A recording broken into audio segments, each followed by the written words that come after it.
The PBA Tour opens the 2016 season today.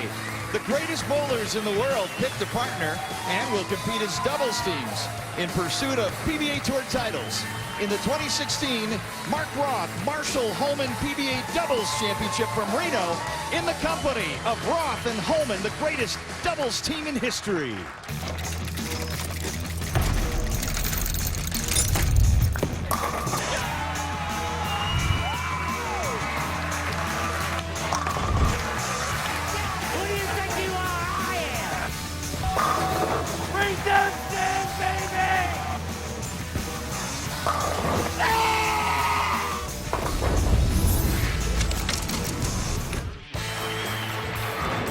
Welcome inside the Kingpin Club at the National Bowling Stadium in Reno, Nevada. Coming up, doubles teams look to ascend the stepladder to the title match.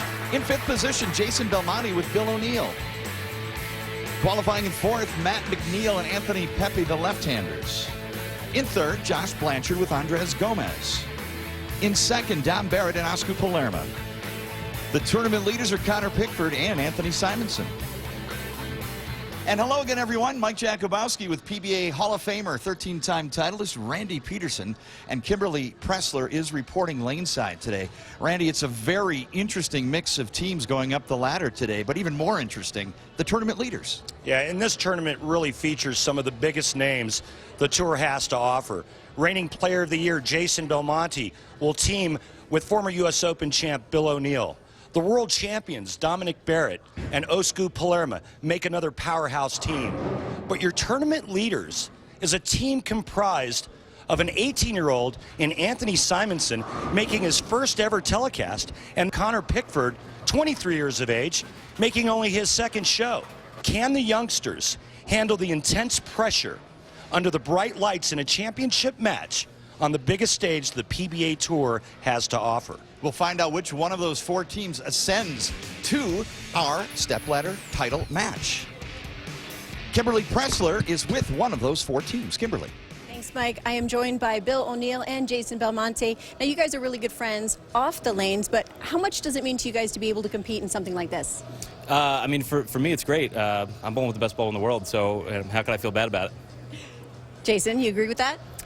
Well, I'm glad he thinks that about me. But generally, you know, I watch Billy bowl, and I'm always like, man, I wish I could just bowl with that guy. So when, you know, the doubles turns around or there's a team event, you know, I love bowling with this guy. I trust him. I know he's going to throw good shots, and hopefully we can put it together, mate. What do you reckon? All right, well, good luck to you guys today. They've got great chemistry. Let's see if it'll help them climb the stepladder. And we're using the Mark Roth oil pattern, 46 feet in length. Very slick, high volume, a lot of oil.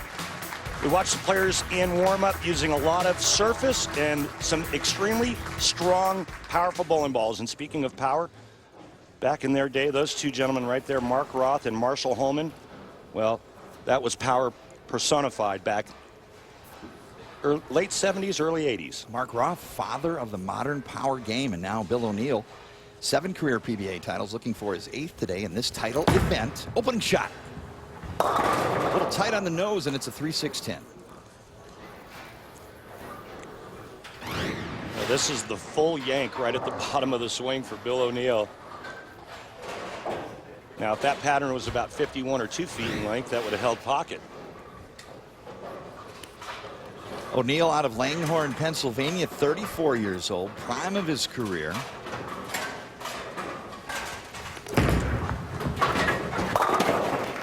Good spare. Slash in the box for O'Neill and Belmonte. O'Neill started the match for his team, which means Belmonte will finish the 10th frame. Players alternate frames. And now our first look at Matt McNeil, 30 years old, out of Prior Lake, Minnesota.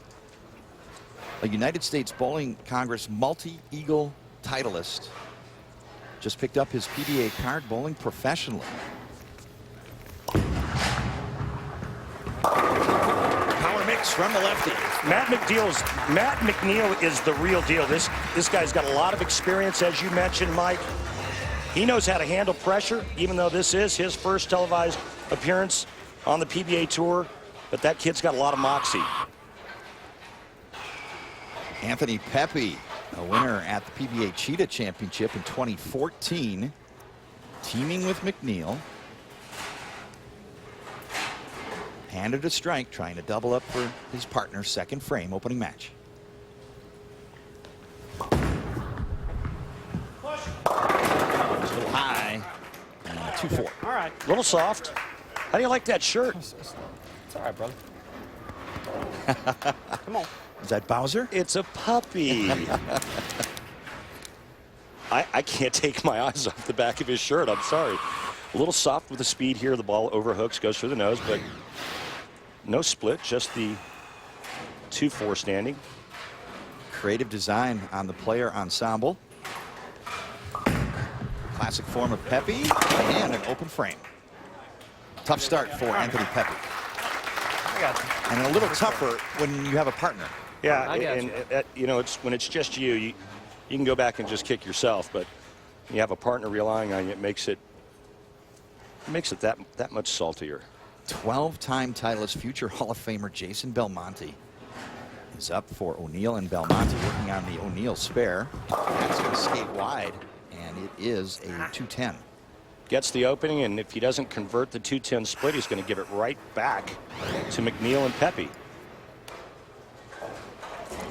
Looked like a pretty good shot, but the ball hydroplanes.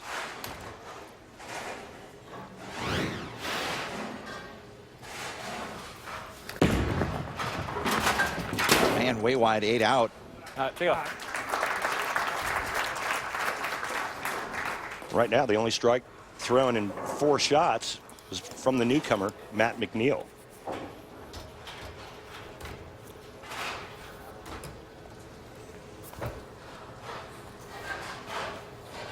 Bill O'Neill gets up in the third frame. 2 titles in the 2015 campaign. And swisher. You can see just how subtle the ball reaction is in the back part of the lane. That's why the players are going so straight. Strike on the board, hands it off for the potential Belmonte double. Here's another look. Hit him thin and watch him spin. It's exactly what O'Neill does right here. That's why you put revolutions on a bowling ball, Mike J. Revolutions equal success when applied in the proper manner. Here is Matt McNeil. I'll get lucky. That's not very lucky. Come on, brother. God.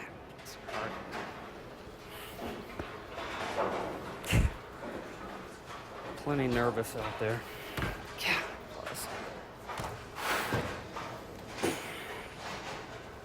Matt doing his own commentary for us. Well, he just told you how his emotions are. And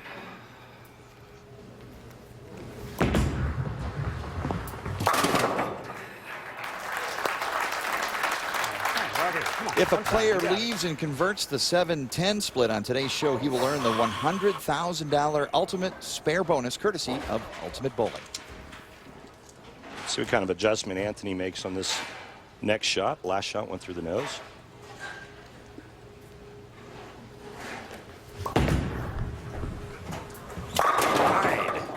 And the pesky head pin. All right.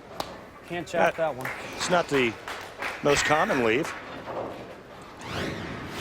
I'll tell you what, nothing feels worse than missing the head pin twice, and he doesn't want to be a victim of that. Almost backdoored it, but just the one remains. The one in front. Early on, players making this Mark Roth oil pattern look pretty tough.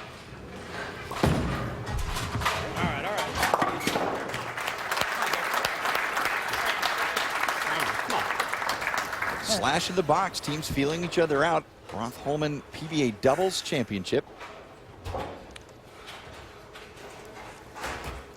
Belmo with all those revolutions, if he squares up too much to the 1-3, the ball will definitely go through the nose. I think it's a speed adjustment for him. O'Neill handed him a strike, fourth frame. And team doubles. Splash power mix for Belmonte. Talk about pin action. The power of the two-handers.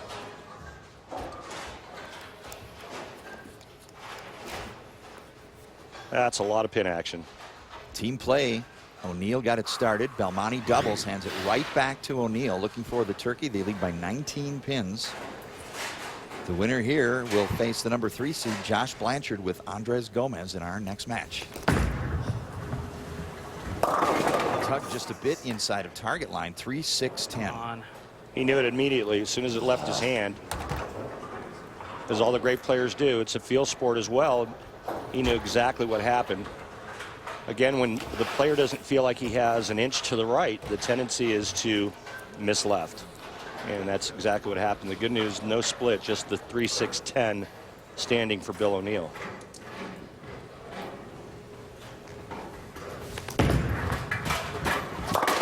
Good conversion, slash in the box, spare for O'Neill. They maintain a 16-pin lead, Belmonte O'Neill. Want to swap lanes? Back home. Belmonte asking if O'Neill would like to swap lanes. They could do that if they advance. Yeah, it's a great point. If the players don't like the look that they have, if they do advance, they can flip-flop. That's better. Well, got off my hand better. Got off my hand better. Pepe and McNeil, the only all-Southpaw team on the telecast today. Really smooth into the foul line. This kid he's got a lot of game, but a little different game when you're bowling on television on the PBA Tour for the very first time. And Roth and Holman are looking on.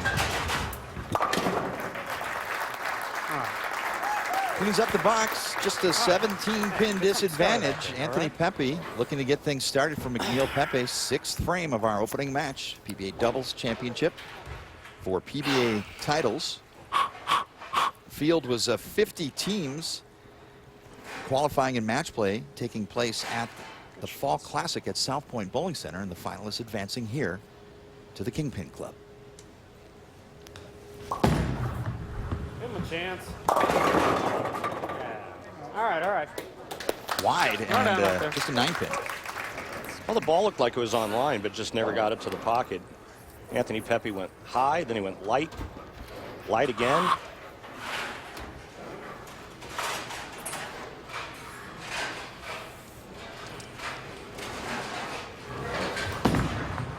All right, sir.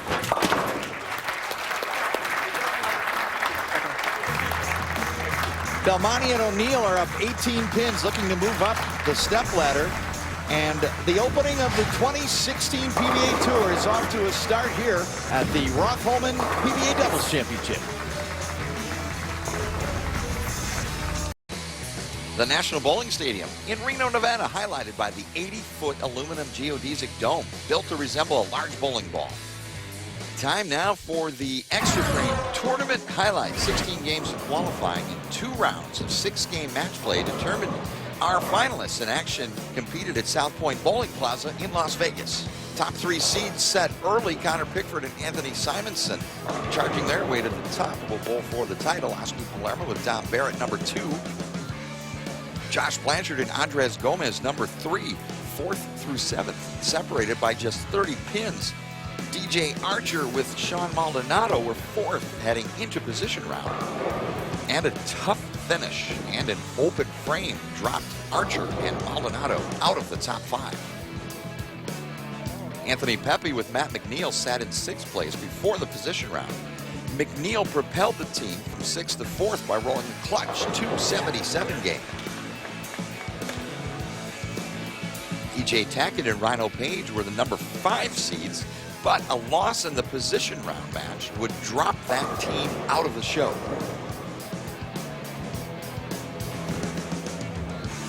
Jason Belmonte and Bill O'Neill came from 7th position with a strong finish to win their position round match and make today's final Roth-Holman doubles field. Kingpin Club in Reno, and the Roth-Holman PBA doubles opening event of the 2016 PBA Tour finds Jason Belmonte and Bill O'Neill up 18 pins in our opening match.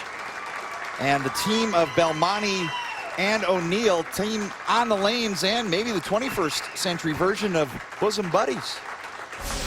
I've been saying it all week. The reason why we're partners, everybody else hates him. I'm the only one left. The truth comes out. So if he doesn't bowl with me, he doesn't bowl with anyone. And the way I look at it is, he's the best bowler in the world. I might as well use that to my advantage. See, So I I kind of think- kiss his butt see, all year I for think- these moments that I can hop on his back See, and let him ride I think me they to would TV bowl shows. with me. I just don't think they would give me a high five.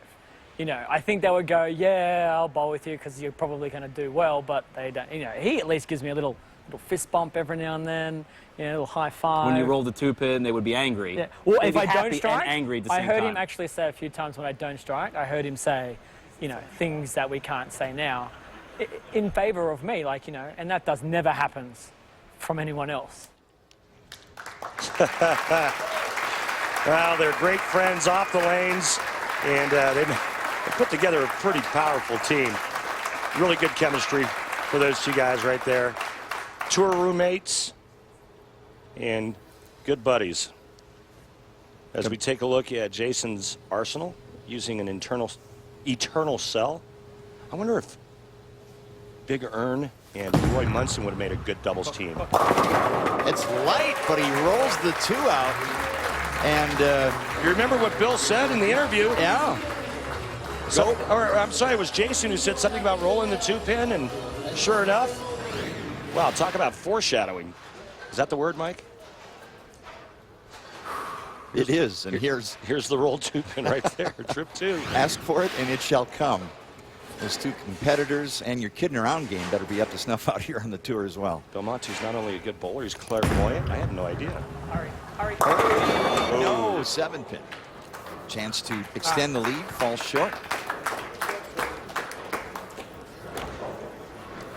Really good shot here by Bill O'Neill, and needs it to get up to the pocket just a little bit.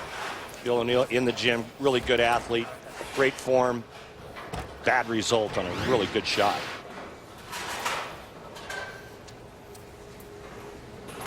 He's got a really dry sense of humor. He said he gets it from his father. Very entertaining guy. Been paying for your good fortune for so long. Telling you, don't do that. Just do what I did. Stop trying to bowl good. That's so great. Belmonte tells Bill O'Neill, stop trying to bowl good. Just do what I did. Matt McNeil using Nirvana. It's the strongest ball in his bag. The 10 represents the maximum hook potential. And it is a ball change, MJ. Peel. Didn't quite get there. 6-pin. All right. Yeah, man. Burned up that spot, and now you roll it into it, and it goes high. You try to get around it, and it goes straight. Not a good practice strategy. Well, just told you his dilemma.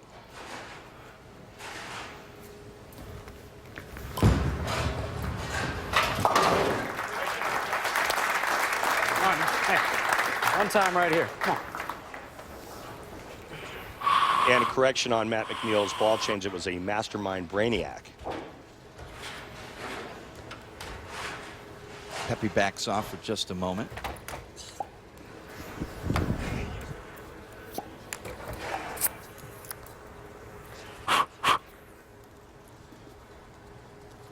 McNeil, Pepe trail by 19. It's getting late in our opening match. 8th frame. Look out. Stay out. Pretty fine strip All right, out there. A little bit come to the on. left, and it Fill hits it up. a sheet of ice, and he gets it a little bit to the inside, and it goes through the nose.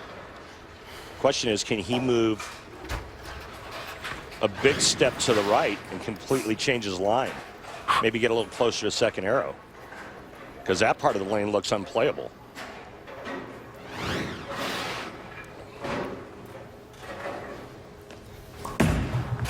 All of them. All right.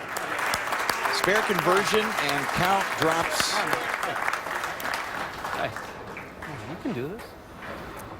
Remember that guy who shot 290 on TV? Be that guy. Let me see that guy one time. One time. Pepe may have that opportunity in the 10th if Belmonte and O'Neill don't step on the gas. 8th frame, spare working. Look out.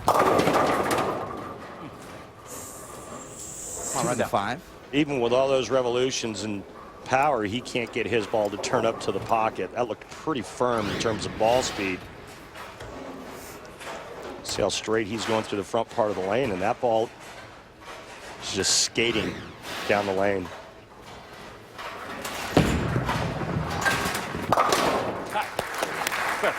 Ball hits both pins. Spare for Belmonte and O'Neill. They lead by 21. 2 frames left.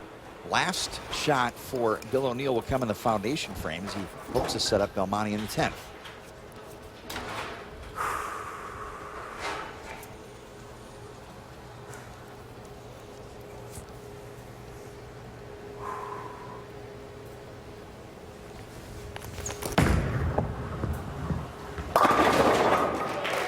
Bowler's best friend, the trip 4. If you're right-handed,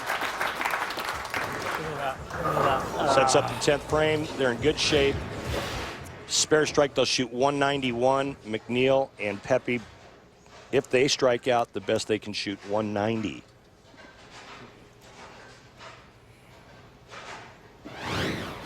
Only 1 strike for the Southpaws in this opening match. Last chance for McNeil. That's a nose, and it's the big 4. Hold it over my toe.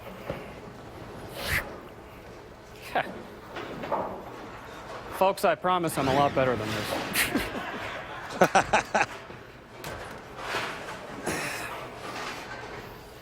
This is the end of the, or any chance the Southpaws had today.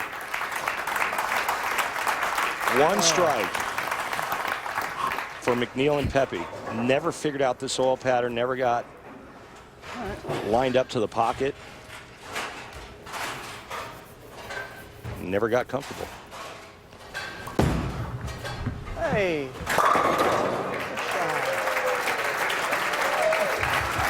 Make it 2. Too little, too late. Pepe had 11 of those in his television debut on route to 295, en route to defeating Dick Allen in the 2014 Cheetah. Top 5 finish here at the Roth-Holman PBA Doubles Championship, finishing up.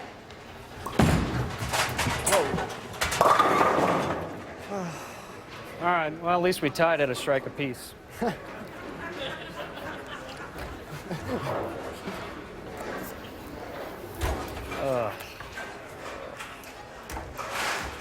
Tough to watch when the players can't hit the pocket. And I know it's tough on them.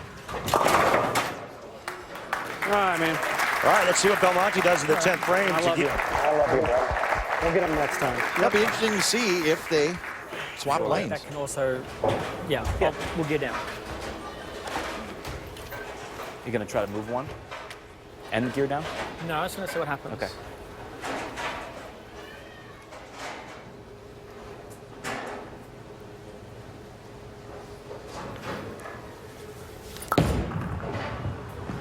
A little softer speed there, Mike, and it turned the corner. Like that? It's okay. Yeah.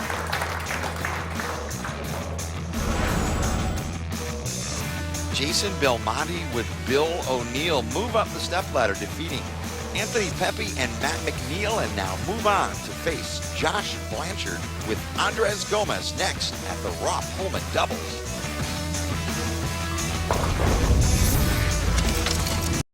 The Roth-Holman PBA Doubles Championship presented by Storm rolls on at the Kingpin Club at the National Bowling Stadium in Reno.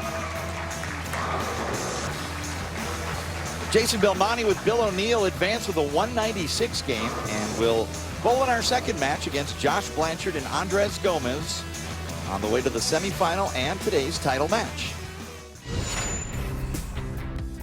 Will Jason Belmonte's back-to-back major wins in 2015 propel him to a 3rd straight Player of the Year award? PBA Tour Commissioner Tom Clark will make that announcement at 4 p.m. Eastern on January 20th. How does Jason Belmonte do what he does, and who is behind it? So the way that I bowl is a little different. It's with 2 hands. It all started when I was really, really little. I was 18 months old when I first rolled my first ball. And the lightest bowling ball we had back then was 10 pounds. So I just couldn't pick it up with one hand. And as I was getting older and still not strong enough to use a traditional one hand, I developed a two-handed technique. And once I saw that ball curve from the left side to the right side, back to the left side, that was the end of me. You know, I just loved to see that ball curve. I met Kimberly when we were really young. I was a smart-assed, cheeky, some would probably say arrogant person. I think for the first couple of years she let a few things slide, you know, we're just kids, and then one day she kind of just, you know, pulled in the reins and said, listen, what's going on? I'm like, who are you? Let's work this out. And she really helps me kind of walk the path that I want to walk and that I think that I'm supposed to walk. You know, she's pretty much everything to me and my family. I mean, I'm away for 6 months a year. I had 2 beautiful children and 1 on the way, and she, you know, keeps the ship afloat back home. And not only does she do that, she somehow still keeps me afloat when I'm over here through our conversations. So she's pretty remarkable. If push came to shove between my career and my family, I mean, it's literally a no-brainer for me. I mean, I would take the shoes off and never roll a ball again. As much as I love this sport, you know, I love my family a billion times more. The two-handed style of Jason Belmonte, reinventing the power game of professional bowling. Roth-Homan doubles, featuring 2 of the greatest power players in history. This Columbia 300 fun fact, Mark Roth and Marshall Holman combined to make the TV finals in PBA doubles events 5 times, winning 3 doubles titles. Yeah, back then, how did it feel to put together a doubles team thinking, hey, second place isn't bad? Kimberly Pressler's with one of the greatest doubles teams in history. That's right, and it's an honor to be down here with these 2 legends. So Marshall, you know, you guys were great doubles partners. This is your namesake event. But what was it like actually bowling together? Well, it was great. You know, I was an up-and-comer. He was an established star. And Mark asked me to bowl us in the doubles together. It took me about a millisecond to say absolutely. It gave me great confidence. Really helped me with the rest of my career. And I like watching these young guys. It's a lot of fun. Now, Mark, you guys were just watching the video of you guys playing back in the day and smiling big. What would you say is your favorite memory of bowling with Marshall? We had a match during qualifying or match play. I would go first, line him up. I went, missed the head pin, chopped the spare, and I left the 4-9. I had 18 in the second. I struck out, and he shot 250. So I think I did my job for the day, and it was fun bowling with him, so I would go first, line him up, so I could line up a little quicker. And we had a lot of fun, just beating up on everybody. Marshall, do you remember that? I do, and I agree. Mark was great. You know, we both threw the ball similar, so he could throw the shot, find out what was happening with the lane, let me know. That way I didn't have to make the mistakes. So it did make my life a little easier. Well, it is really great having you both here. Guys, back to you. Thanks, Kimberly. Our next match coming up with Josh Blanchard and Andres Gomez. How did they become friends? We'll find out about that in our next match.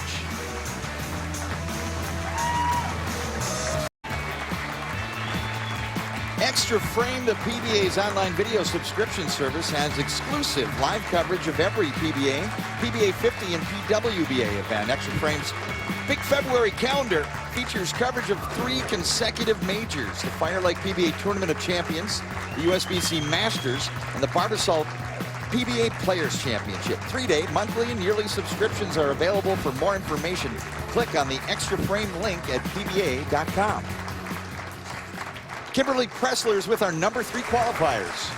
Thanks, Mike. So, Josh, what is it you think that you each bring to this doubles match? I think we each bring something different. I bring consistency and hitting the pocket quite a bit in spares, and Andres brings that X factor where he can strike at any time from any angle, and so together we have a great combination. Now, Andres, what is it that you guys think that you feed off of each other? Like, how much do you feed off of each other? Well, we definitely have very different games, and I think that is been part of our success here and making this show. And, you know, we're just going to have fun and relax. All right, well, good luck to both of you. Guys? Randy, is contrasting styles or similar styles, does it matter in the doubles makeup? Well, you know, I used to roll doubles with Tom Kreitz, and we could actually line up off of each other because we had similar games, and I think it's a better combination that way. When you're both playing the same part of the lane, you can read each other's ball reactions. I think that's a big advantage. That's why you don't see a lot of teams that are comprised of a lefty and a righty. O'Neill and Belmonte advance. And Bill opens with the paradox, 9.5 out of a potential 10 on the hook scale. High flush. And a trip 4 from behind. When did you learn to stop tripping the 4-pin? Oh, I don't do it. Just inside second arrow. Look at that, trip 4. Watch this action in the back. Hello.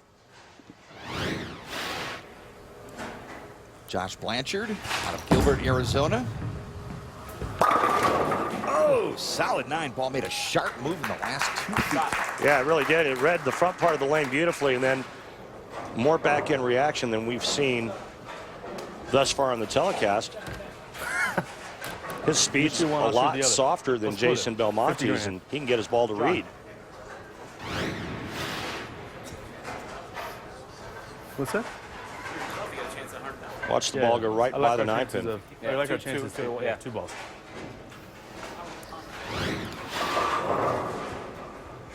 I don't know. I'll buy him dinner. 7-10. Do I get half of that? I just realized.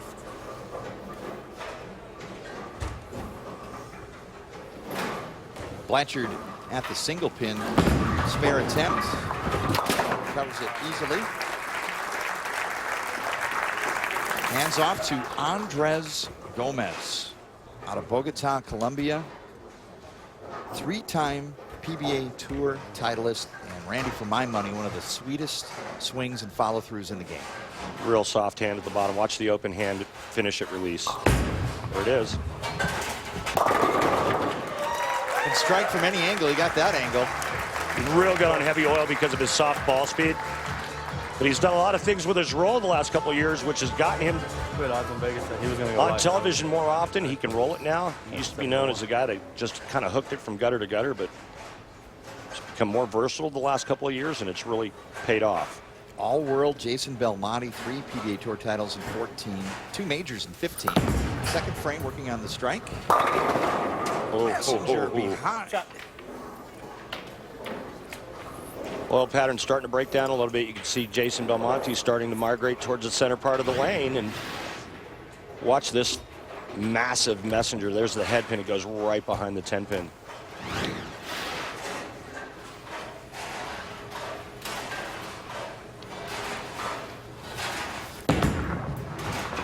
In my opinion, MJ, that's the only way you beat Jason Belmonte. When he can get to the pocket, you hope for bad carry, which doesn't happen very often. Kimberly Pressler has an interview for us. Kimberly. Thanks, Mike. I'm here with Matt and Anthony. And so it seems that you guys both were having a hard time reading the lanes out there. What was the issue? Well, you know, your first time on national television is always really, really difficult. I was pretty nervous out there, but, you know, my luck went away last couple minutes of practice, so I had to kind of make some guesses and didn't throw the greatest of shots, which doesn't make it easier either. But, you know, it's a good learning experience. We'll keep working hard, and, you know, we definitely expect to be back here. Anthony, I have to ask you, I've seen a lot of jerseys over the years. This is the first time I've seen a puppy. Why the puppy on the jersey? Well, there's actually 2 dogs on the jersey. The new dog is the one in front. His name is Stormy. And the old dog, his name is Sammy. He passed away a couple years ago. So I wanted to do a shirt in remembrance of my, my dogs. Well, that is very sweet. Thank you guys so much. Thank you. That wasn't that good. And back to the action. Bill O'Neill tripping the 4-pin again on the left lane. Josh Blanchard just goes light. And quite honestly, MJ, that shot that Blanchard just threw, I was surprised that he actually got back to the head pin.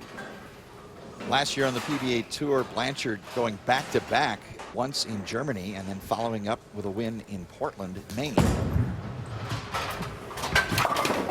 Covers the spare, and we're even. Slight advantage to Belmonte. O'Neill on the strike working, and back to Gomez. Handed the spare in the 4th frame. Andres struck last time around. Gomez will finish the match. He'll bowl the 10th frame for his team. Nice looking shot in the 2nd frame. As we take a look at his arsenal, he's throwing a haywire. Look out. Wow, it held pocket, looked left, and it laid right there. Take a look one more time at Andres Gomez's release. Watch the open hand finish. There's another great player that uses this technique, and his name is Pete Weber. Hard to grab it when that hand is opening at the finish. Belmonte, right lane on this pair. And a double. Dead flush. 10-pin lead for Belmonte O'Neill. Winners in their opening match, ahead now by 10. Coming up next, it's the semifinal. Hi, William. Featuring Dom Barrett and Oscar Palermo teaming up. And now William. Belmo refers to Bill O'Neill. He's only known as William to one guy out here, and that's Jason Belmonte. It's hilarious. But let's see what kind of adjustment Bill O'Neill makes right here. Back-to-back trip fours. Again, tight in the pocket, and this time he rolls his 6-10 outlay. Oh, no. En deux trois.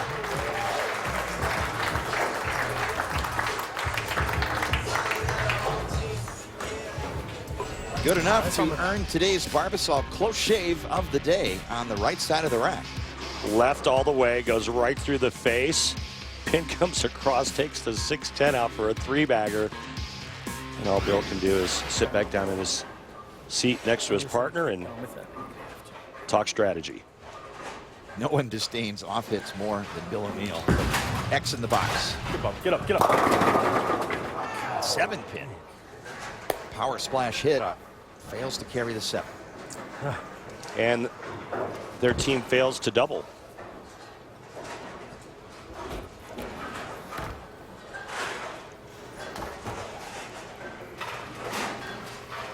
All single pins for Josh, and another here in the 5th.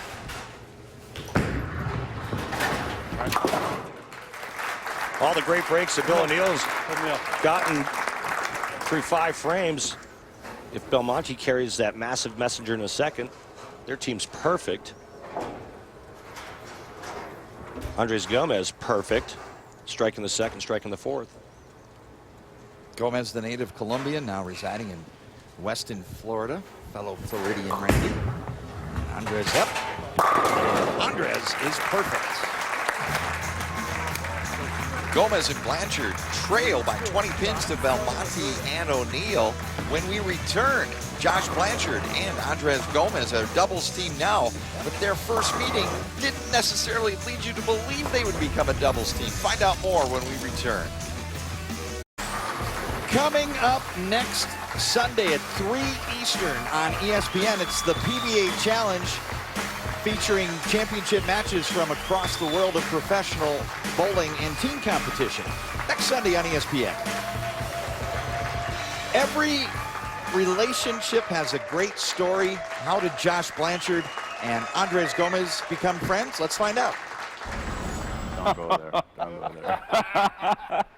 We met in Punta Cana, Dominican Republic, back in 2007 or 2008. We were both next to each other in Punta Cana. Andres ended up winning that tournament, but we had an altercation.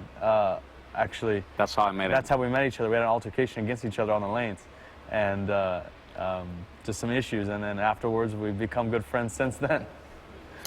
Well, what happened was that I was leading the tournament. He was trying to make the cut, and I was rolling the shot, and he reset the lane on me. So as soon as the lane came down, I turn around and I look at him. I go like, he goes, I didn't do it, I didn't do it, I didn't do it.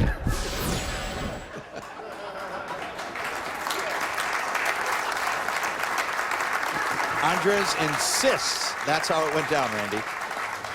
I'm not going to argue the fact. Making friends soon thereafter, and now forming this doubles team as we roll on. Belmonte and O'Neill are up 20, and Jason Belmonte has the hammer in hand, can extend the lead to 30 pins. 6 frame. Carry. Oh, wow. Devastating. And that's how you take advantage of the great break that Bill O'Neill got in the 5th.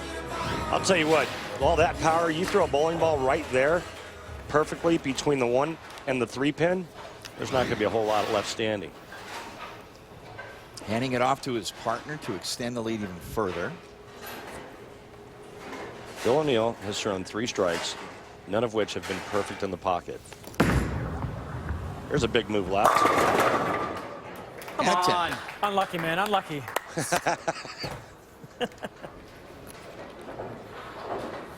That's classic. It's just another example of the interplay between the teams. And listen, everybody's laughing except the team they're bowling against, because that was a great line. And I mean, it's been all luck on Bill O'Neill's side, and Belmonte mocking that flat 10, not falling.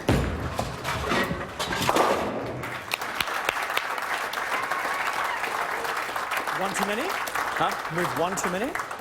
Looks like it. Yeah. Interesting, the last 2 shots that we watched from those 2 guys right there, and how much the lanes have changed in one game. Blanchard has the Paradox Pearl, strongest ball in his bag.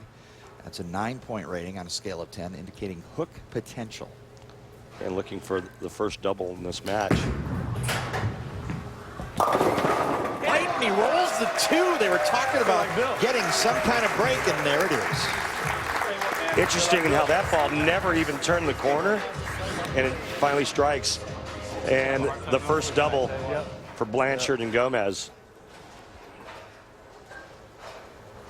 A lot of really good breaks in this match. Belmonte and Andres Gomez, really the only 2 that have actually made some great quality shots that have hit the flush, that have hit the pocket flush. Only one good thing to do with a break, and that's take advantage of it. Gomez can strike and cut the lead to single pins, 8th frame. Oh, no. Look out. 6, 9, 10. Phil would have struck from there. Errant shot. Mine was higher.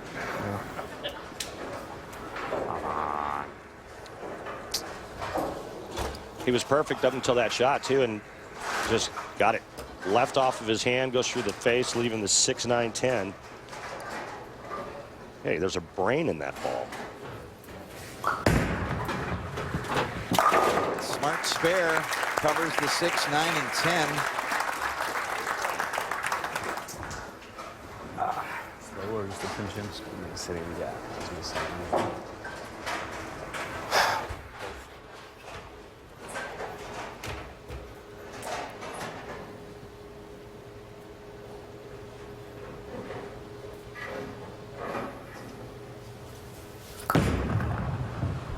There.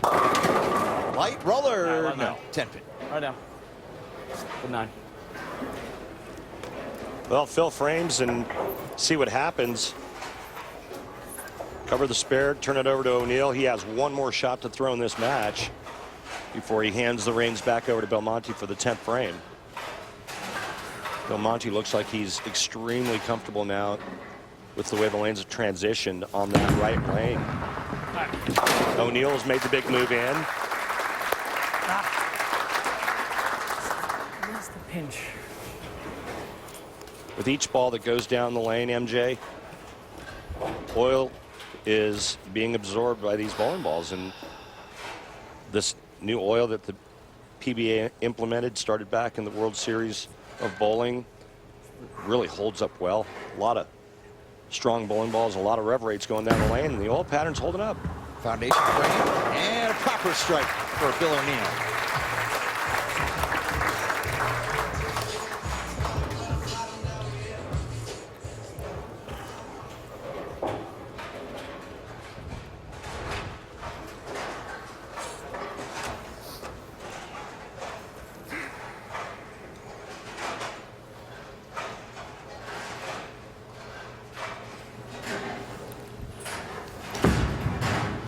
Chance?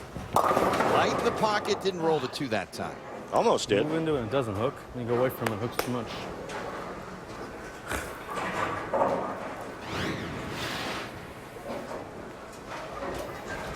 Can't get his ball to hook up into the pocket. Back-to-back shots that look just identical. One tripped the 2-pin, the second one didn't.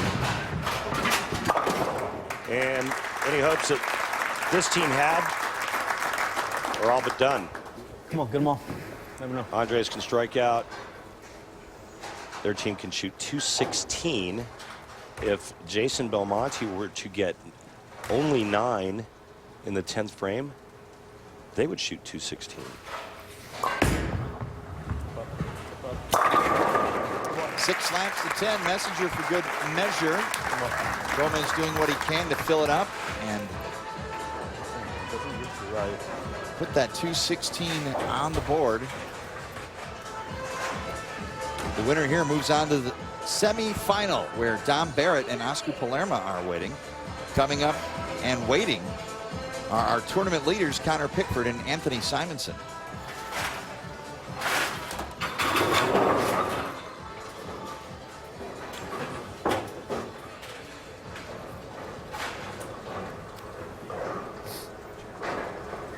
Gomez takes the re-rack, second ball in the 10th, 2:16 max here.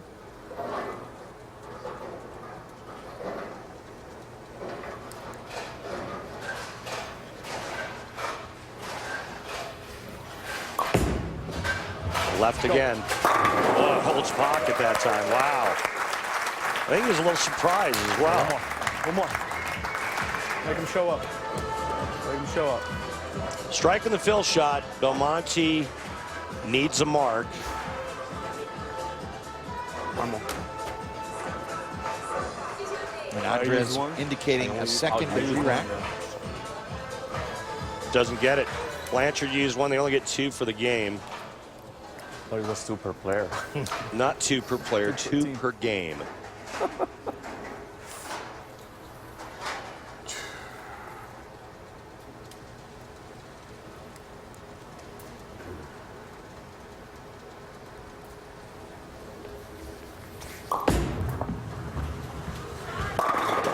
Gomez fills it up, 2:16 for Gomez and Josh Blanchard. Well, Gomez bowled nicely, but the one critical shot was when his team was working on a double. Gomez gets up in the 8th frame and went through the nose. Now Belmonte, any mark, they advance.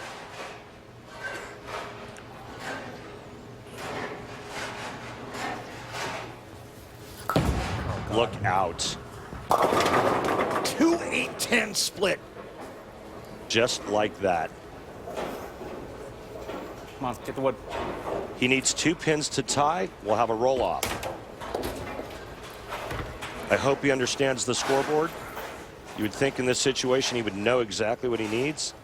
He needs to make the 2-8 to tie.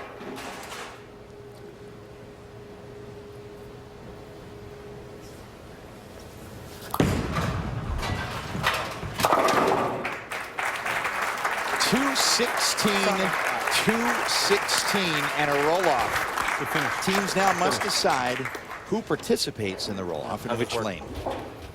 Sorry, mate. All right, you got it. Ladies and gentlemen, we do have a tie. By PBA rule, the tie must be broken by a 1-ball sudden death roll-off. The higher-seeded team, Blanchard and Gomez, will have choice of starting lane and order.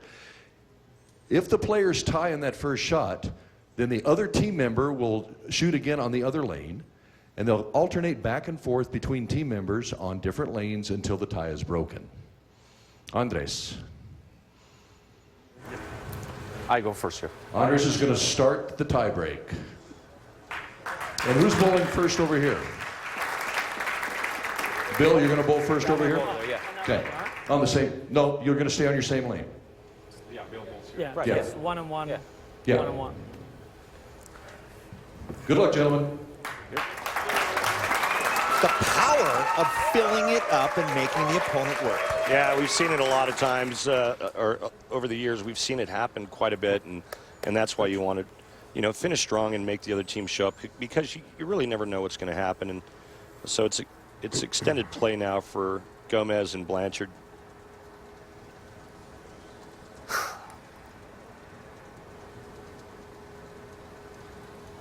Andres almost perfect on this lane. Great pitch. And he gets them all. 10 count for Gomez, Blanchard. Great shot. 4 in a row on that lane for Andres Gomez. And now Bill O'Neill must strike or his team is eliminated.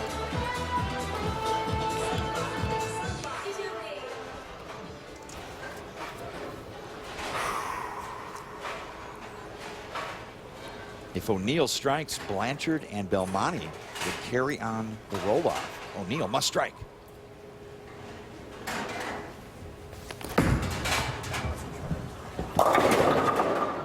No luck, no trip two this time. Belmonte and O'Neill are done. The power of perseverance. Gomez, 3 strikes in the 10th to fill it up. And Josh Blanchard and Andres Gomez advance to the semifinal. Dom Barrett and Oscar Palermo are the next opponents. And the golden arm of Gomez delivers in the roll-off. More coming your way from Reno.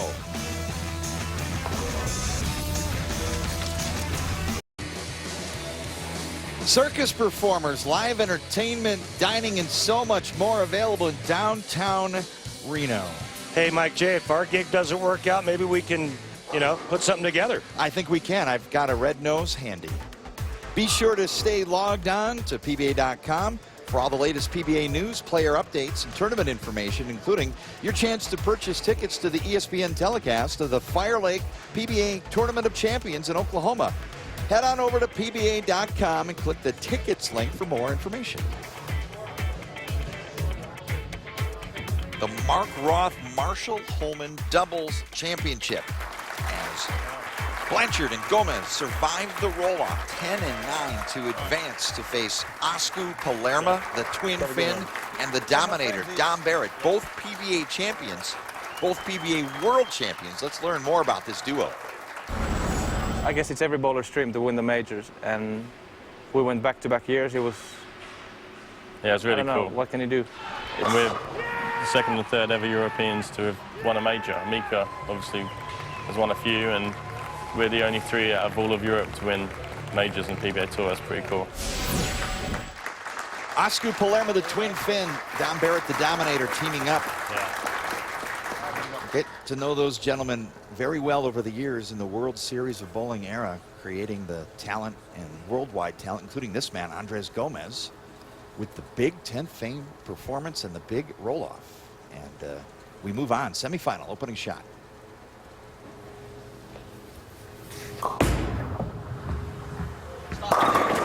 Trip 4, strike. You know, you look back at that last match, and if you take away the 2 trip 4s and the nosediver by Bill O'Neill, that match isn't even close.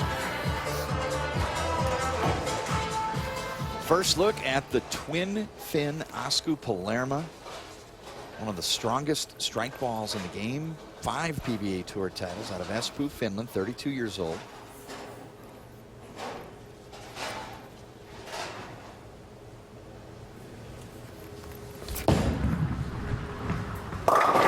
Touch high.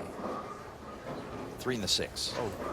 I was watching a little bit of their practice, Oscar and Dom Barrett, and they both looked like they were trying to play the extreme right side of the lane. It's going to be interesting to see how that pans out. Watch how fast this is. Bam. Oscar winds up on it, turns the wrist over, straight ball, obliterates the 3 and the 6. Turns it over to Dom Barrett out of Colchester, England. 4-time winner on the PBA Tour, including that major, the PBA World Championship. And another mix of 2 completely different styles within the same team. And he's playing out. Interesting strategy. You saw the success that Andres Gomez has had playing the middle part of the lane. Dom Barrett on that same lane deciding to play about 2 arrows right of him. And that is 2 completely different approaches. There is the family of Josh Blanchard, Amy.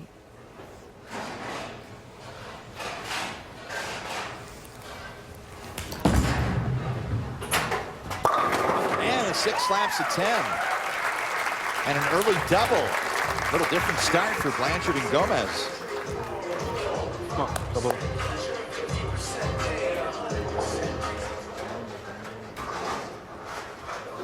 Amy expecting a second blessing to the Blanchard family in the not too distant future. Good start for Blanchard Gomez. Now Andres can put together an opening turkey.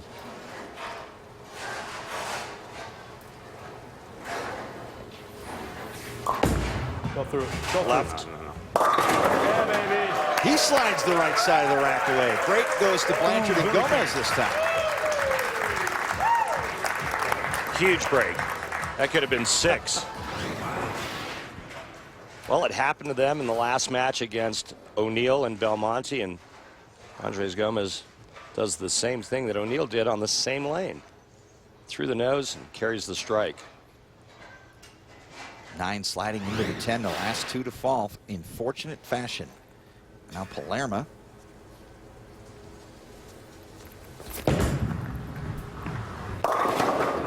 And that's in the nose, and another 3-6. Again, it's interesting strategy. Belmonte on that same lane that Osku is on, played in. Osku decides to play out. Both shots go through the face. Both shots leave the 3-6. Spare conversion, and let's go to Kimberly Pressler. Thanks, Mike. So disappointing loss for you too. But Jason, why did you guys both decide that Bill was going to throw that last ball? Well, I should never have got to that. I should have thrown a much better shot. It was one of the worst shots I could have thrown. And Mrs. O'Neill, Bill's mum, if I'm not invited back to your place, I completely understand. So it should never have got to it, and mate, I'm sorry. Bill, why don't you tell us what happened in your throw? I knew I was going to be the one getting up there because we weren't going to switch lanes for the roll-off. So once Andres got up there, I knew I was going to go, and I never felt particularly comfortable out there at any point. And the shots I was throwing good, some of them went high. The ones that were bad still were bad, and I just never really felt that comfortable. And I knew I had to give away the pocket just a little bit, and I threw just a pinch firm. Did you feel like you got adequate support from Jason? Yeah, he threw a lot of good shots. He threw one really bad one, but he threw a lot of good shots, and we got really fortunate in the beginning of that match to even be in it. So, it's one of those things. You just move on to the next one. All right, thanks, guys. Thanks, Kimberly. Dom Barrett leaving the bucket, and then he chops the 4-pin for the open frame. Now Josh Blanchard up in the 4th, looking to extend their lead. Shape up. Shape up. Can't get it going that far right, Josh.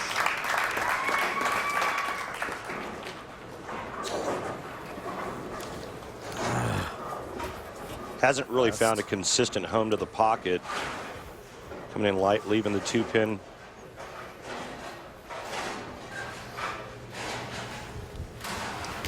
Don Barrett opening his last shot. And it's a big lead early on for Blanchard and Gomez.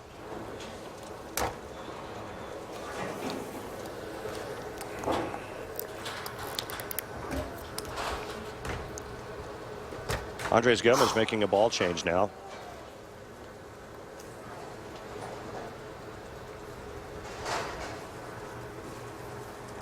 Fifth frame. Blanchard Gomez lead by 34.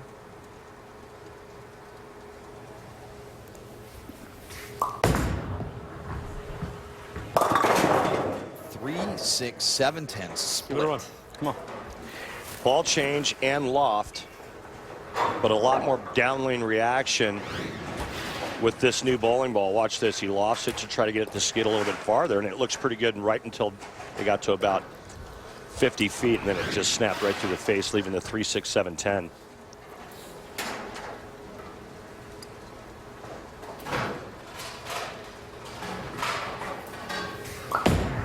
Three of them. All right. Open frame for Andres Gomez, decreasing the lead to 19. Gomez also had one previous doubles TV finals appearance, which came in 2011 in Las Vegas when he teamed with Martin Larson to finish 4th that year. Back over to Palermo. Here's a look at what's in Osku's bag. He's got the critical 8-point hook rating out of a scale of 10.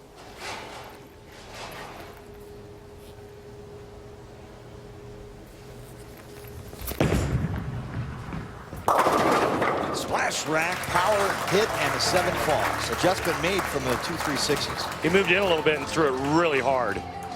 I mean, that was going down the lane with bad intentions. Osku Palermo, just a freak of nature, what he can do with a bowling ball. And that ball was going down the lane with a full head of steam. Now can they double up and cut the deficit to 9? Don Barrett, last time up, opened in the 4th.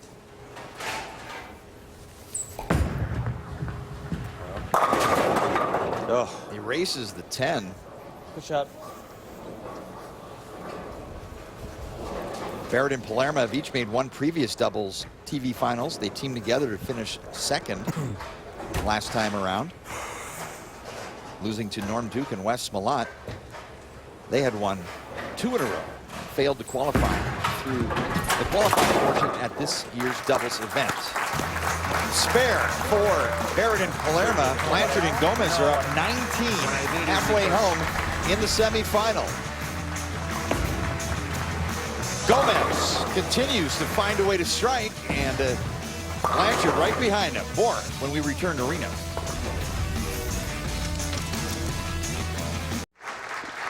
The Roth-Holman PBA Doubles Championship rolls on at the Kingpin Club in Reno, and while we were away, Andres Gomez assuring his partner in no uncertain terms. These guys are bowling so far right. Yeah, it's not affecting your line. That's why I figured you'd stick with the haywire, because they're not even touching your line. That's, I mean, you have 2 frames. I'll throw one more. I'll strike with it. Okay. I promise. Yeah, it wasn't a good shot. I understand. It wasn't terrible. When you have the right ball and you don't throw good, you still get 9. When you have, if you don't have the right ball and you miss by little, you get 6. That's the hard one. Talking about the ball change they made.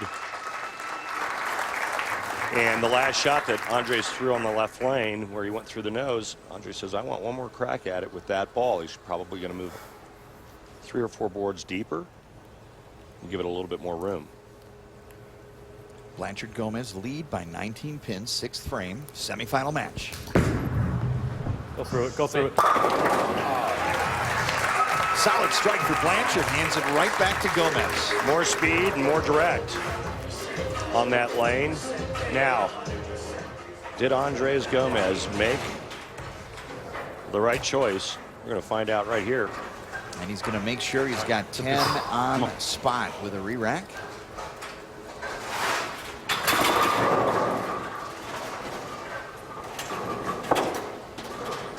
Everything must be right for Gomez, and now to double to extend the lead to 29.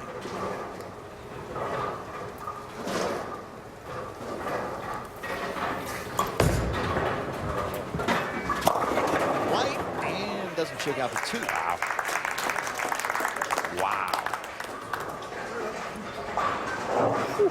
Wrong ball choice. Goes through the nose, makes the adjustment, throws it good. And the ball never tips, never gets to the pocket. Question is now, what does he do? He's got one more shot to throw in the 9th frame. When you're Osku and Don Barrett, you're liking what you're seeing right now, but they still haven't doubled. All right, come on. All right.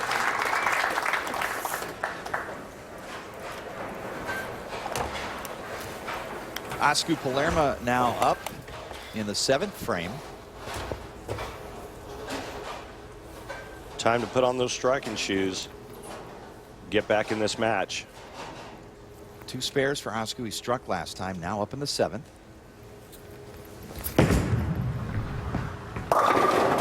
Tight in the nose, 3-6-10.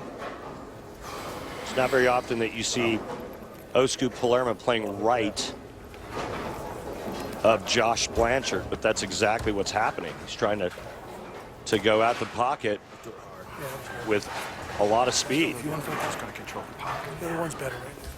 Gomez with the storm trust, and Palermo cleans up the 3-6-10.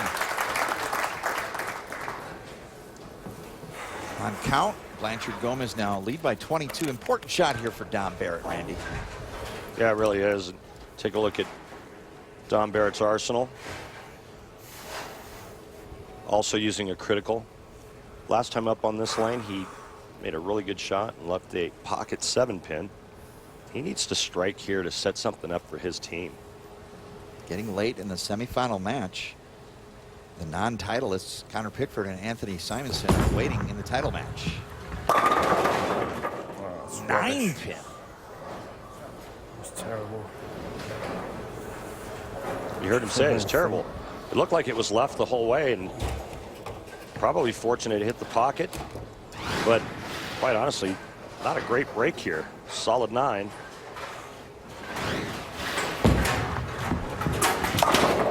conversion for Barrett, but time running out.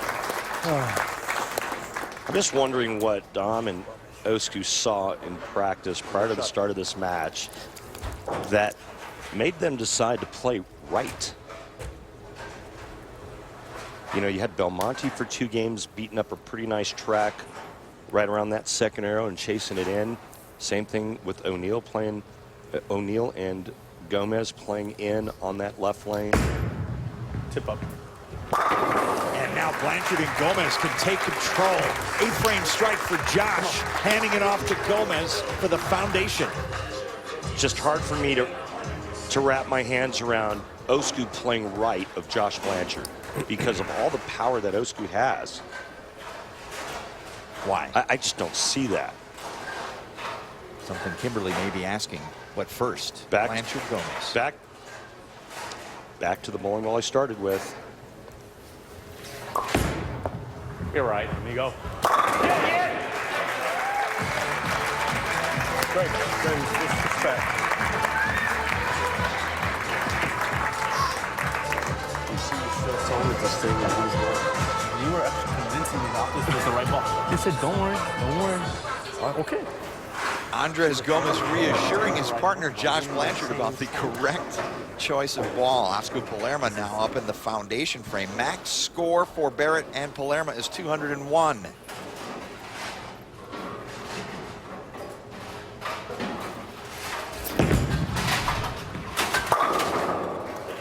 Six slaps to 10. Come on, man. Really good shot there, but it's a good 5 or 6 boards right of Blanchard on that lane. Dom Barrett is playing a very similar line, that 6-7 board. Andres Gomez is into almost 4th arrow on that lane. 10th frame, best Barrett Palermo can do is 201. Gomez Blanchard facing 2 teams. And again, fill it up. It's the only option for Dom Barrett. Well, it happened in our last match with Belmonte and Bill O'Neal, where Andres Gomez got up and struck out and forced Jason Belmonte to mark. He did not. It went to a roll-off.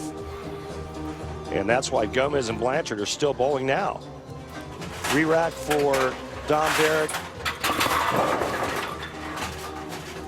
Looking for another strike to force Josh Blanchard to mark in the 10th frame.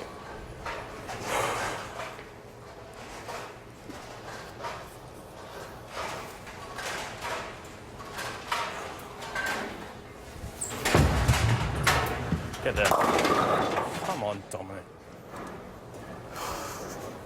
Bucket, and 187 isn't going to cut it. Well, he was looking to strike out to put a little bit of pressure on Josh Blanchard, but it's just not to be. And again, you know, it's just questionable the way they played this championship pair based on what we've seen throughout the day. Now Blanchard with room to experiment and operate in the 10th frame. They will advance to the title match. 6 slaps to 10. Josh Blanchard, Andres Gomez make good on the promise and will face the tournament leaders coming your way next. Connor Pickford and Anthony Simonson looking for their first PBA Tour titles. Take on Blanchard and Gomez.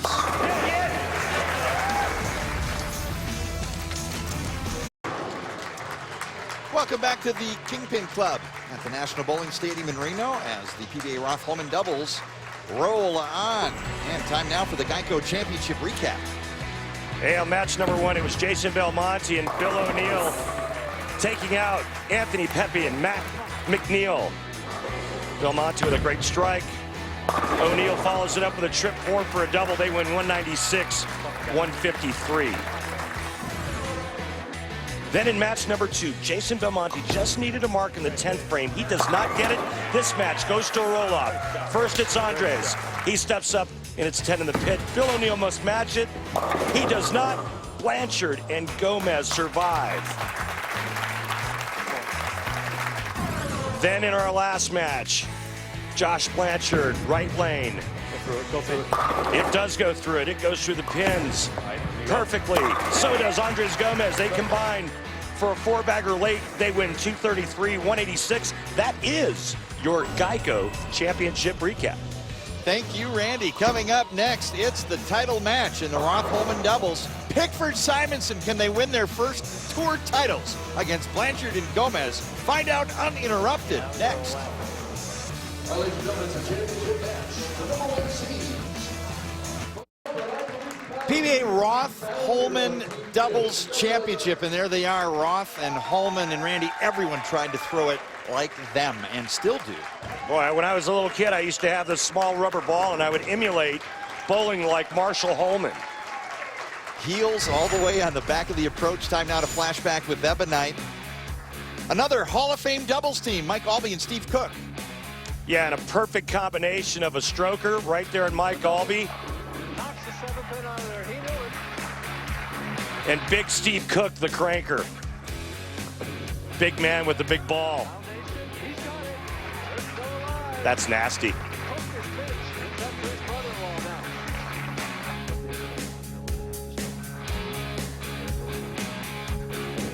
Ernie Schlegel looking on with his partner, Hugh Miller. Huey goes just a little bit high, loses 6-8. And the brothers-in-law come away with one of 3 doubles victories to their credit. Title match, and Kimberly is with our tournament leaders. That's right, Mike, I am. Guys, your competitors just took out 4 major champions to get to you guys in the finals. How intimidating is that? I wouldn't say it's intimidating at all, considering we're standing on top of the step ladder. But you know, we had a great week, and they're going to be a tough competition for sure. Are you guys nervous at all? Are you going to win? It's just bowling. It's the same thing as always. Just try to knock down as many white guys as you can. All right, well, good luck to you. Then if these guys, they go into this match anything like they were doing in practice, they're going to be hard to beat because they had nothing but strikes. All right, let's take a look at the oil pattern. After 3 matches, it's really starting to go away right around that second arrow. You can see it's starting to really thin out in this area here. Players just keep chasing that blue oil towards the center part of the lane. 46 feet in length. It's not like once they start drying out, though, MJ, that you can just move in and start chucking it to the right. That won't work. But I want to see where these 2 young men, Anthony Simonson and Connor Pickford, decide to play this oil pattern. Kimberly Pressler saw a lot of strikes in the warm-up, and now the bravado in the interview. Can it translate to the opening shot of Anthony Simonson, 18 years old? How about yes? Playing in, 2-handed specialist, no thumb. First shot on national television, age 18, and it's perfect. Blanchard and Gomez have climbed the ladder to the title match. And now Josh with the opening shot.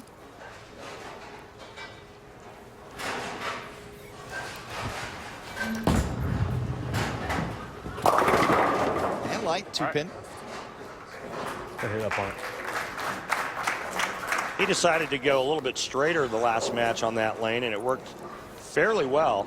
And that time it was just 2 straight, and another 2-pin for Josh Blanchard on the right lane.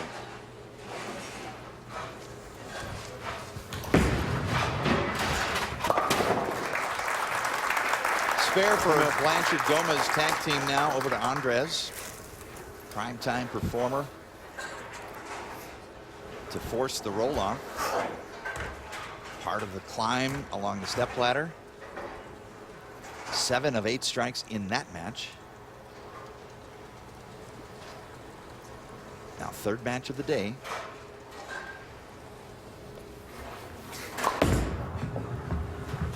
Perfect shot for Andres. Found the rhythm.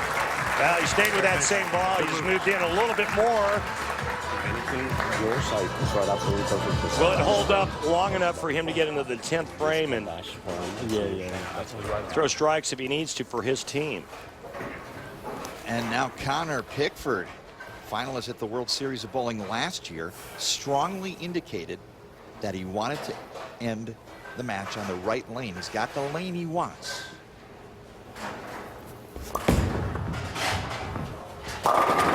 Splashes the rack. Impressive opening double. They're just too young to know they're supposed to be nervous. Time for this track tech talk. Well, Jason Belmonte has really spawned this two-handed phenomenon in our sport, and you can see exactly what he does there. Now, here's young Anthony Simonson, pretty similar. Head's a lot lower, though. He doesn't quite have the same amount of revolutions as Jason Belmonte, but the technique is very similar. And very similar results. Opening turkey. If Simonson were to win today, he'd match Norm Duke with being 18, but just a few days older to be the youngest ever to win a PBA Tour title. Yeah, I just think that happened about, well, let's back in see. 1983. Do the math. 22, 32. 32 years ago. And I was told there would be no math. Plenty of math in bowling. Hit. At 10. And cut the lead to 10. Good pitch, good double. That ball, Blanchard Gomez. Sorry, Mike, that ball picked up and read the front part of the lane the right way and faced up. With a two-hander on the same lane as Andres Gomez, how much is that lane going to transition? Is it going to affect Andres? How is this going to play out for the rest of the match? Gomez up, can even things up with a strike here. Title match. Go. That was an arrow left. That was a big pull, and he's left himself with an extremely difficult spare attempt, the 3-6-9-10. And it's because of that back pin, the 9-pin. Here it is once again, going through the nose. He's going to try to get his bowling ball to hook into the 3 so that he can cover that back pin.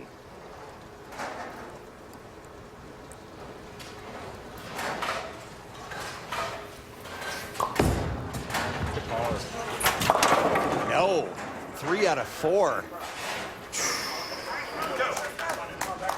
Tough spare to make, and extra look at that with your hammer tough spare replay.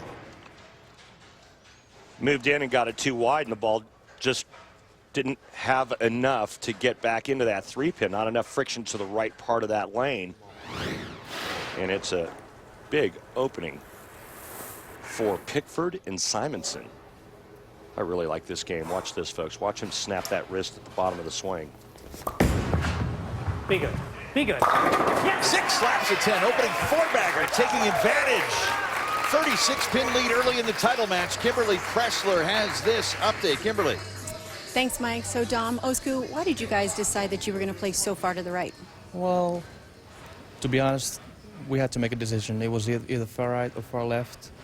While practice, we didn't feel that comfortable going deep in, and then Belmont on the lanes, well, he kind of don't want to be there when he's missing the lane, so should have bowled better. Thank you so much for your time. Front 4. And first non-strike for Simonson Pickford, but no back pin there. Just a 3-6-10. Much easier without the 9-pin, and avoids the big split. But they do have the lead. They started with the front 4. You want to maintain that lead. And the last thing you want to do is give your opponents an opening.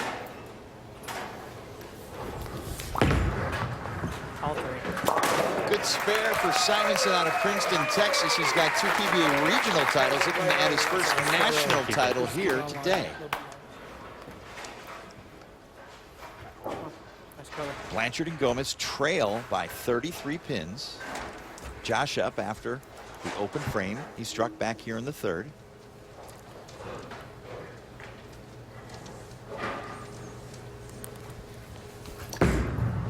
There it is. Oh, man, it's good pitch, too. Good pitch. Good pitch. That's that weak 10 zone where the ball is just not far enough left to be dead flush and not far enough right to be a wall shot. Gets into that half 10 zone. You see that a lot on the longer patterns. Why is that? When the players decide to go straight like that, Mike J, there's just not enough drive in the back part of the lane to get the ball to finish hard enough to carry that. But when you watch the two-handers, when you watch Connor Pickford, a lot higher rev rate, more hand, and they can get the ball to finish a little bit harder in the back part of the lane. Halfway through our title match, Pickford Simonson with a big start. Blanchard Gomez need a big finish. 6th frame.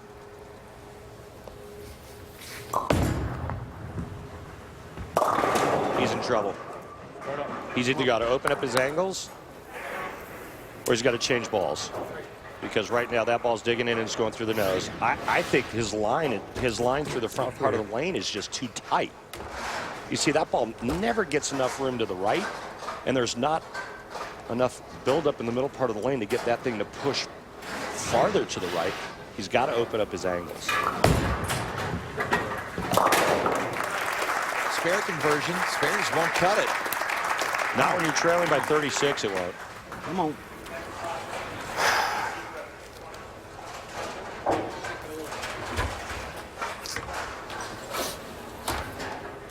Connor Pickford, the 11-12 PBA South Region Rookie of the Year, cutting his teeth down there in one of the toughest regions of the PBA. 2014 Viper Championship, he led, eventually losing to Mika Koivuniemi in the title match by 10. This kid's got some serious maple moxie. Watch this. Oh, Right over. that's a really good shot, Mike. Another flat 10 on that right lane. One by Josh Blanchard going straight. One by Connor Pickford hooking it. The revolutions of that bowling ball going down the lane.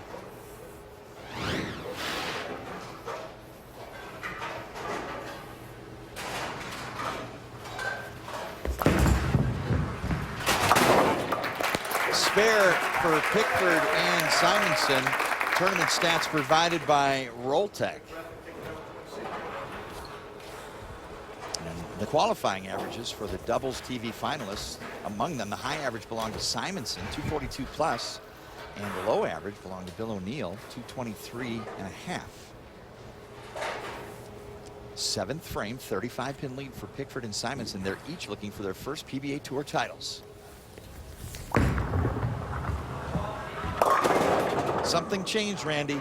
They started hot, and now we're starting to see Pickford and Simonson having issues. Well, not so much Pickford. He's still hitting the pocket. Simonson's lost pocket. He's gone high the last 2 shots in a row. And you can see his ball really picking up in the middle part of the lane. He's going to have to make a big mother may I move towards the center. He's got to move left. He's got to open up the lane. But right now what he's looking to do is not give back any pins to his opponents. Convert the split. Really nice. Conversion. Good stuff. In a tight situation, 18 years old. How much more did you move it to? Well, you know what? Okay, Well, I moved one. So we gotta go over the top. He's talking with Tour Rep Tim Mack on how much he's going to move on that right lane. Yeah, we can move Connor it. Pickford knows how to bowl. He's made a show. He wouldn't pick a partner that he didn't feel confident in. 7th frame for Blanchard and Gomez. Josh up. Light in the pocket and another 2. Common theme on that right lane for Josh Blanchard. Seems like it's either been a pocket strike or it's been a 2-pin. With a couple of straight 10 pins mixed in.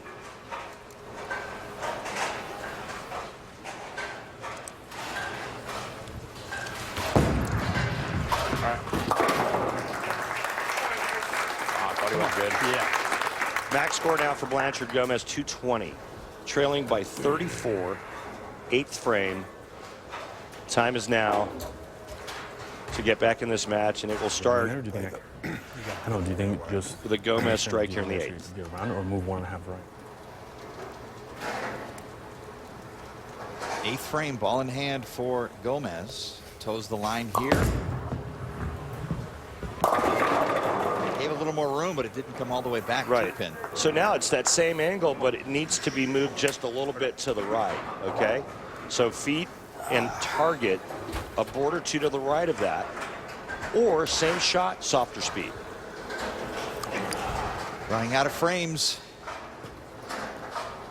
Gomez on the single pin.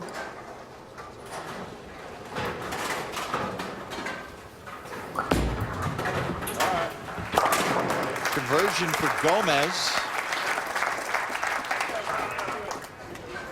Connor Pickford steps up in the 8th. The last time a player won a doubles title as his first PBA Tour title was Mike Fagan when he won the 2008 PBA Exempt Doubles Classic with partner Danny Wiseman. Now Pickford and Simonson looking to add 2 names to that list.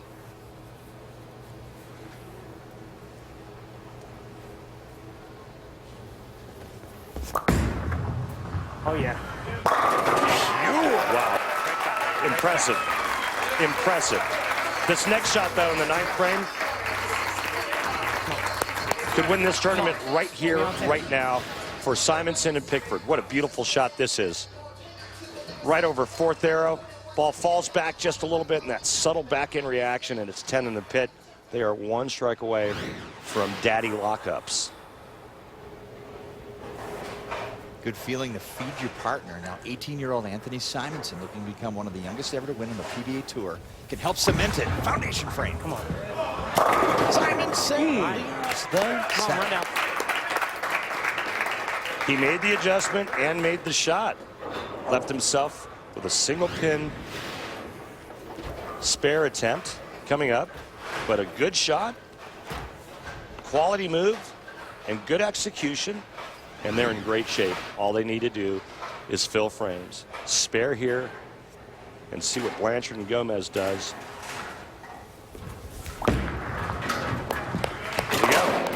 Right on it, labeled it to the back. Clean frame in the 9th for Connor Pickford and Anthony Simonson. All right, that's fine. Simonson is done. He performed very nicely. Got him off to the great start. 2 strikes, 2 great spares, 1 little baby split conversion. Must strike for Josh Blanchard in their foundation. 2-8 this time. Going fast. God, Joshua. That was really fast. Go faster. Connor Pickford, Anthony Simonson are going to win the Mark Roth Marshall Holman doubles. Bad shot. Got me. Sure. A little slap in the face. All right. Nothing like getting a trophy, a nice check, and a slap in the face by your ball rep. Jimmy Callahan delivering the right hand. Real pressure on him.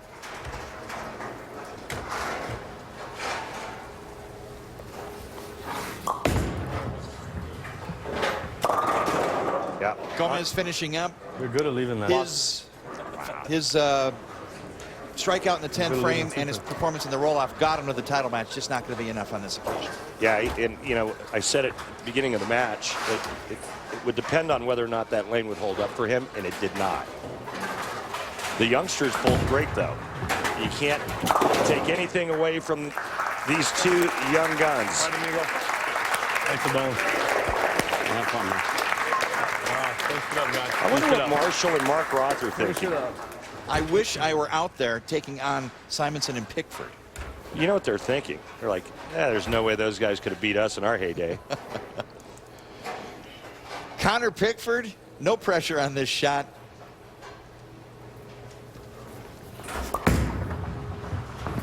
Connor Pickford and Anthony Simonson are the Mark Roth, Marshall Holman PBA doubles champions, each earning their first PBA Tour titles. We'll talk to them next.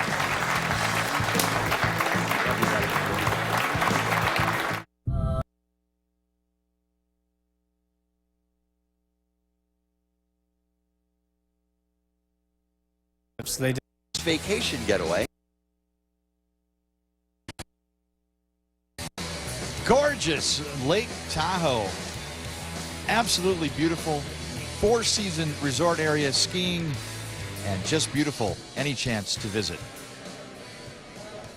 Final score, 223-173. Anthony Simonson and Connor Pickford claim the Roth Holman doubles championship. And Kimberly Pressler is standing by with our champions. These young guns came out swinging, and it worked out well for them today. Now, you two have very little TV time between you. This is your second. This is your first show. How did you manage to keep the nerves at bay?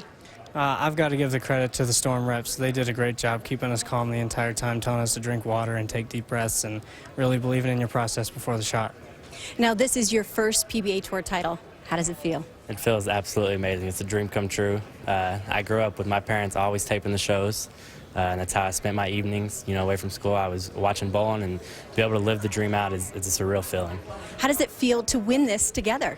It's pretty unbelievable considering we only met about a year and a half ago. But this kid's got unbelievable talent, and I hope that we can continue to bowl this tournament together for a long time. Congratulations to you both on your win. Coming up next Sunday on ESPN, it's the PBA Challenge. Next Sunday at 3 o'clock Eastern Time on ESPN. In the company of two of the greatest of all time, Anthony Simonson and Connor Pickford. Cash in for their first PBA Tour titles. They'll remember it forever. They've done it together. For Randy Peterson and Kimberly Pressler, this is Mike Jakubowski. Congratulations to the Roth Holman doubles champions. So long from Reno.